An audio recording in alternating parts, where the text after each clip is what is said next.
আমরা আশা করি তার এই চলে যাওয়া আমাদেরকে নতুন করে অনুপ্রাণিত করবে, আমাদের শোককে শক্তিতে রূপান্তরিত করবে এবং আমরা সবাই ঐক্যবদ্ধ হয়ে বাংলাদেশের একটা নতুন ভবিষ্যৎ নির্মাণ করব। অনেক চক্রান্ত আছে, অনেক ষড়যন্ত্র আছে, বাংলাদেশকে আবার পিছনে টেনে নিয়ে যাওয়ার অনেক রকম চক্রান্ত আছে। সেখান থেকে আমাদেরকে উঠে দাঁড়াতে হবে। আপনারা যারা আছেন, নেতৃত্ব দিচ্ছেন অর্থনৈতিক ক্ষেত্রে, সবাই মিলে আসুন আমরা আমাদের এই প্রিয় বাংলাদেশ, 1971 সালে যার জন্য আমরা যুদ্ধ করেছিলাম, 1990 সালে যার জন্য লড়াই করেছি গণতন্ত্রের জন্য, 2024-এ যাদের জন্য আমার ছেলেরা রক্ত দিয়েছে, আসুন আমরা সেই বাংলাদেশকে আবার সবাই মিলে গড়ে তুলি। তিনি শেষ পর্যন্ত সংগ্রাম করেছেন, লড়াই করেছেন। তার বিরুদ্ধে যে মামলাটায় তিনি কারাগারে গেলেন, সেই মামলাটা কোনো মামলাই নয়, মামলা হতেই পারে না। মামলা দেওয়া হয়েছিল এবং তাকে 10 বছর কারাদণ্ড দেওয়া হয়েছে।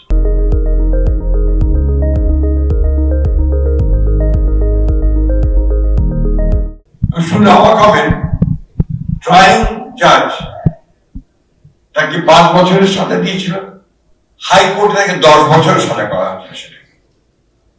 আমি কথাটা এই জন্য বলছি, হায়ার জুডিশিয়ারিরও কি অবস্থা দেখেছিল।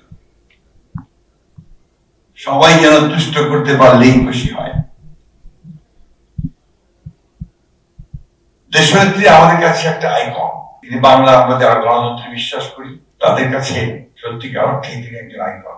এই যে তার জানাজায় লাখ মানুষ এসেছে, আপনারা নিশ্চয়ই লক্ষ্য করেছেন, এটা কোনো অর্গানাইজড একটা সমাবেশ ছিল না। এটা সম্পূর্ণ সাধারণ মানুষ, তারা এই প্রচন্ড শীতের মধ্যে ছুটে এসেছে, কেঁদেছে। এখনো যদি আপনারা তার কবরে যান, গিয়ে দেখবেন হাজার হাজার মানুষ সেখানে আসছে, দোয়া করছে, জিয়ারত করছে। কারণটা কি? কারণ যে এই নেত্রীর মধ্যে এই বাংলাদেশের সাধারণ মানুষগুলো তারা বাংলাদেশকে খুঁজে পেয়েছিল, তার ভবিষ্যৎকে দেখতে পেয়েছিল। তারা ভেবেছিল যে তাদের আশা আকাঙ্ক্ষা পূরণ করবেন এই নেত্রী।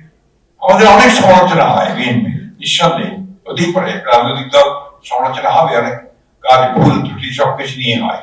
একটা কথা আমরা খুব জোর গলায় বলতে পারি, দৃঢ় কণ্ঠে বলতে পারি, যে আমাদের নেতা, যিনি আমাদের দল তৈরি করেছিলেন, শহীদ প্রেসিডেন্ট জিয়াউর রহমান, তিনি স্বাধীনতার ঘোষণা দিয়েছিলেন এবং 75 সালে তিনি যখন রাষ্ট্র পরিচালনার দায়িত্ব পেয়েছিলেন, তারা একদলীয় শাসন ব্যবস্থা থেকে বহুদলীয় শাসন ব্যবস্থায় নিয়ে গিয়েছিলেন, গণতন্ত্রে নিয়ে গিয়েছিলেন, মুক্ত বাজার অর্থনীতির কাছাকাছি গিয়েছিলেন, একই সঙ্গে প্রেসকে, মিডিয়াকে তিনি মুক্ত করে দিয়েছিলেন, বাক স্বাধীনতাকে ওপেন করেছিলেন, মানুষের অধিকারকে তিনি সমুন্নত করার চেষ্টা করেছিলেন। দেশনেত্রী বেগম খালেদা জিয়া সে একই পতাকা, সেই পতাকাটা ছিল স্বাধীনতার পতাকা, এই পতাকা ছিল সার্বভৌমত্বের পতাকা, গণতন্ত্রের পতাকা, সেটাকে নিয়ে এগিয়ে গেছে। আজকে আপনাদের নেতৃত্বে অনেকেই ব্যবসায় সংক্রান্ত অনেকগুলো বিষয়ে তার অবদানের কথা বলেছেন। আমি শুধু এইটুকু বলতে চাই যে বাংলাদেশকে একটা গণতান্ত্রিক রাষ্ট্র হিসেবে প্রতিষ্ঠা করতে তার যে অবদান, সে অবদানকে কখনোই অস্বীকার করা যাবে। তিনি কষ্ট করেছেন, জেলে গেছেন, শেষ মুহূর্তে তিনি যখন মিথ্যা মামলায় সাজাপ্রাপ্ত হয়ে জেলে যান, তখন তিনি সুস্থ ছিলেন। যখন তিনি জেল থেকে বেরিয়ে আসেন 2 বছর পরে হাসপাতালে যখন তাকে আবার বন্দীগণ অবস্থায় নিয়ে যাওয়া হয়, তখন তিনি হুইল চেয়ারে ছিলেন। তাকে যে প্রকোষ্ঠে আবদ্ধ রাখা হয়েছিল সেটা ছিল একটা অ্যাবান্ডেন্ড একটা ঘর, পরিষ্কার খসে পড়ছিল, সেখানে রাস্তা সব খসে যাচ্ছিল, ইঁদুর দৌড়াদৌড়ি করতো। সেখানে এই দেশনেত্রী বেগম খালেদা জিয়াকে 2 বছর বিনা চিকিৎসা রাখা হয়েছে, যার ফলে তিনি অসুস্থ হন।